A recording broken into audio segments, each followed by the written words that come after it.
Aprendendo com o chefe, vem ao ninho do oftalmologista e gourmand Abelardo Targino. Amigo Abelardo, é um prazer estar aqui, hein? Amigo Fernando, prazer é meu. Olha, eu trouxe aqui um livro de Savarin. Esse francês escreveu A Fisiologia do Gosto. Esse livro é uma bíblia para os amantes da gastronomia. Pá. E você, como um amante e praticante da gastronomia, eu peguei um aforismo dele aqui que diz o seguinte: os animais se repastam, o homem come. Somente o homem de espírito sabe comer. Isso traduz muito a sua ação como homem na nossa sociedade. Muito obrigado. E nós viemos aqui para conhecer um pouco desses segredos seus, especialmente o de família, as suas memórias gastronômicas. Então, família bem cearense mesmo, raiz totalmente daqui, não sei se eu posso chamar de segredo, mas vamos lá. Vamos conhecer então os segredos. Vamos sim. Vamos lá. Vamos lá. Obrigado. Fernando, você lembra da minha mãe, claro, já conhece. Grande Regina, é um prazer, hein, estar aqui. Tudo bom, Fernando? Tudo. Prazer. Grande prazer. Você aqui. Fala um pouco do Abelardo quando criança. O que é que marca o Abelardo quando criança? O Abelardo já nasceu médico, Fernando. E desde pequeno que ele dizia que queria ser cirurgião. E interessante para mim foi descobrir nele o gosto pela gastronomia. Regina, eu lembro que o Abelardo já comentou para mim, e de uma forma muito emocionada, as ações da sua mãe como aquela pessoa que aglutinava a família. E eu vejo no Abelardo esse mesmo DNA da avó, essa capacidade de unir os amigos, a família e de transformar o alimento num ponto de encontro. Agora eu queria conhecer essa receita aqui do nhoque com o molho da galinha cabidela ou molho pardo. Como eu te disse, a minha vida de infância, o que tem a ver com a minha memória de sabores, do cheiro da casa da minha avó, tem tudo a ver com essa coisa dela ser a grande matriarca de uma família, não só os filhos e netos, mas os sobrinhos, os irmãos, todo mundo domingo era lá. E eu caí de paixão por essa coisa do nhoque que a minha avó fazia, um nhoque de batata levinho, e que ao invés de um molho tradicional, ela aproveitava o molho de uma galinha caipira cabidela. Aquilo para mim era uma coisa que... E como eu fui estudar fora, fui morar nos Estados Unidos, passei um ano lá ainda com 16 anos de idade. E quando eu voltei, minha mãe, meu filho, eu digo, mamãe, o que é que você quer comer? E ela achando que ia ser uma receita dela. Eu digo, eu quero o nhoque da minha avó com molho de cabidela. Gerou até um ciúmezinho. Isso pra minha mãe foi maravilhoso. E a vovó fez, que é uma grande saudade que a gente tem dela. Então vamos fazer essa homenagem para ela hoje. Uma homenagem a ela. Agora, o nome da sua avó? Laís. Vamos pegar essa receita da dona Laís e transformar numa realidade para aqueles que estão do outro lado ali.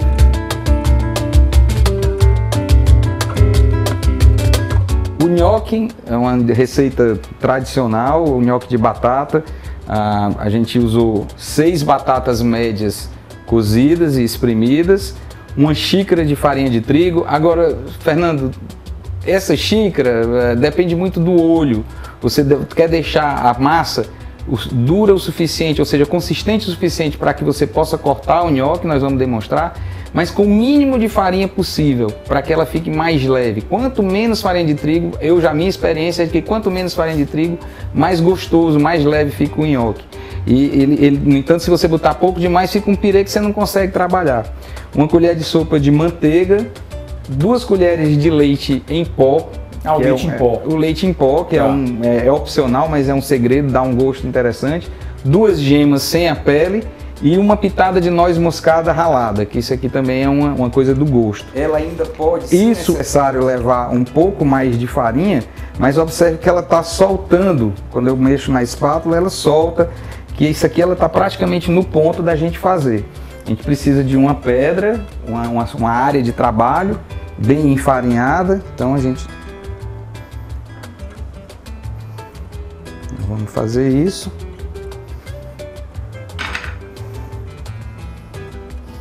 Abelardo, e a sua avó, ela preparava o nhoque com vocês, assim, da forma como você está fazendo? A gente dava um trabalho danado a ela, Fernando. Dava um trabalho Toda danado. A família na cozinha?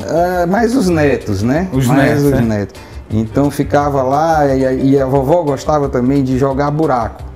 e pegava os netos, a gente ia lá no domingo e jogava baralho com a minha avó, era um prazer danado. Ali, durante aquele jogo, a gente não só aprendia algumas coisas da sabedoria do dia a dia dela, da experiência do que ela tinha vivido, como também aproveitava para ver, ela se levantava e ia preparar uma coisa para mais tarde, então aquilo influenciava quem tinha o gosto pela cozinha, pela gastronomia, ia conseguindo pegar uma coisa e outra. Então esse nhoque aqui pode pegar um pouco mais de farinha, que eu vou colocar agora.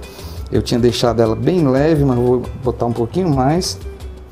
Para ele dar mais consistência. Ele está um pouco mole ainda. É sempre melhor você deixar ela mole, porque você pode adicionar mais farinha do que se arrepender que deixou uma massa pesada, tá certo?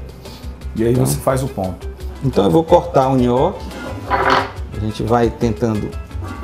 Você vê que ao contrário do nhoque industrial, isso não tem aquele formato perfeitinho, né? Como não, é na isso Itália. É um charme, é o nhoque artesanal. Especial, Então nós estamos cortando aqui. Esses nhoques aqui a gente preparou agora.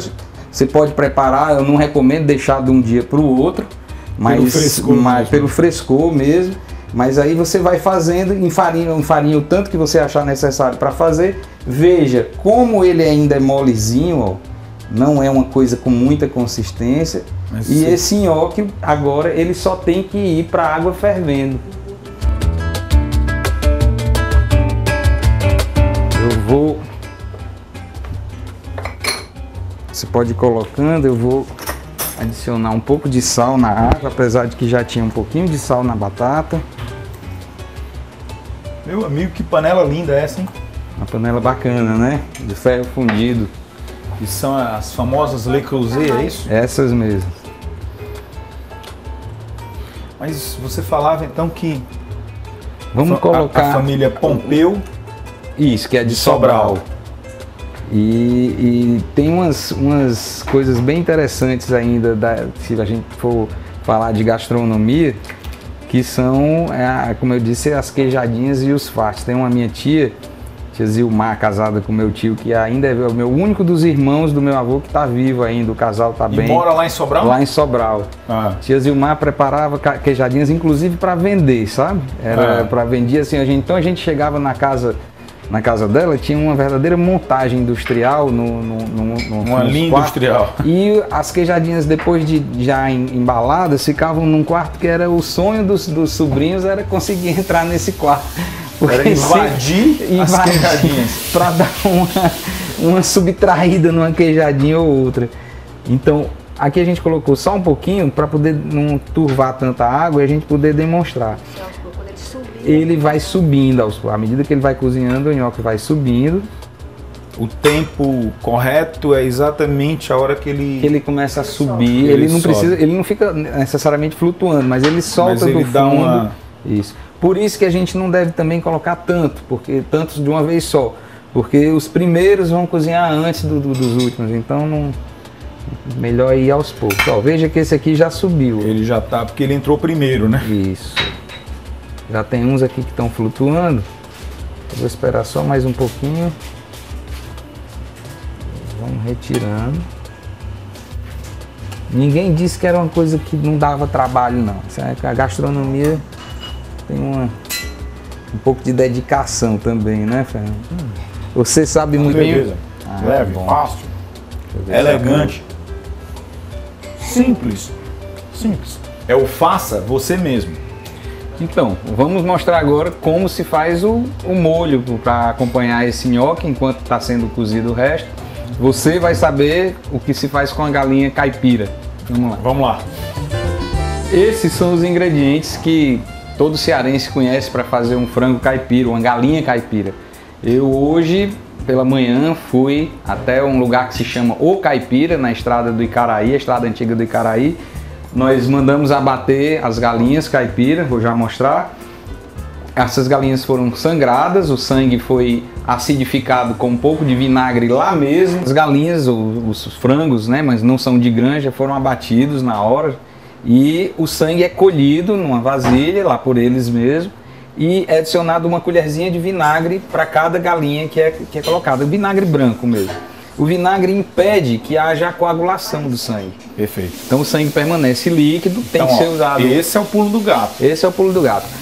Caso alguém tenha obtido um sangue que não tenha sido acidificado, pode ainda bater no liquidificador com um pouquinho de vinagre que ele volta a ficar, recupera. Mas se já vier acidificado é melhor. E os ingredientes são bem básicos: alho, cebola, tomate, pimentão, pimenta de cheiro, o cheiro verde que é o nosso coentro e a cebolinha. Uma coisa bem conhecida nossa, a galinha caipira, como a gente... Vou pegar o fogo aqui. E... Nossa, que riqueza, hein? Bem o nosso... o olfato traz a nossa... Que maravilha, que maravilha. Isso foi feito de uma forma bem que todo mundo conhece aqui no Ceará. A galinha já cortada é colocada com tomate, a cebola, pimentão, pimenta do cheiro, cebolinha, alho e o coentro, que é é bem típico do nosso lugar. Isso é cozido lentamente. Quem não tiver tempo pode usar a panela de pressão, mas eu prefiro deixar ela cozinhar porque por ser uma galinha caipira, a carne não é tenra como a galinha de granja.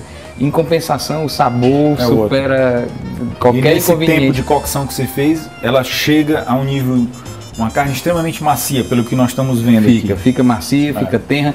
Você ainda sente uma firmeza um pouquinho diferente do habitual da galinha de granja, mas aí é que está a graça da galinha caipira. É a pegada. E nesse ponto é adicionado, com a galinha fervendo, é adicionado o sangue. O sangue é utilizado, então o sangue é cozido junto com a galinha. Eu tenho ele aqui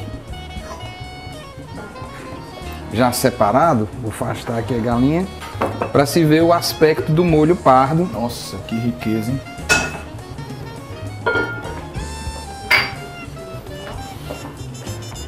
Que coisa rica, olha só. Então, esse é o molho, o aspecto que ele fica, o sangue é homogêneo e tem um sabor que você vai degustar daqui a pouco.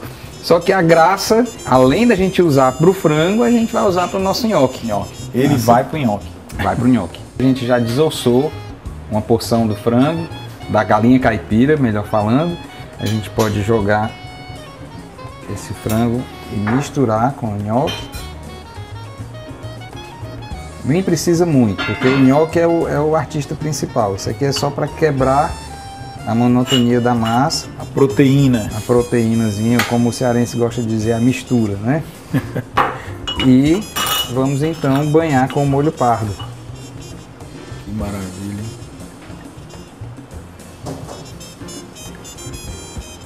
Realmente aqui tá me lembrando tanto a casa da vovó que nós vamos abrir um vinho para brindar ela e comer com esse nhoque. O que é que você acha? Ah, perfeito. Eu posso te ajudar aqui? Claro, por favor. Ok, então vamos lá. Mas que riqueza, né? Que cores maravilhosas. O resto da cabidela pode ir para o frango ou você pode guardar para fazer mais nhoque, dependendo do número de convidados que você tenha, né? Bem, essa vou colocar na mesa logo.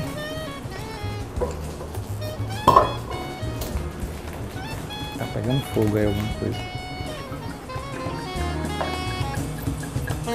Grande Regina, brindemos a sua mãe.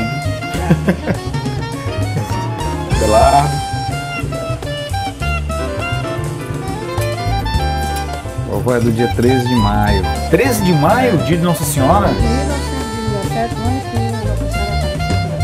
13 de maio. Você sabe que eu sou devoto de Nossa Senhora. Ela era demais. Bem, ao nhoque, ao molho pardo da vovó. A dona Laís. Dona Laís. Viva a vida. Viva. Faça você mesmo.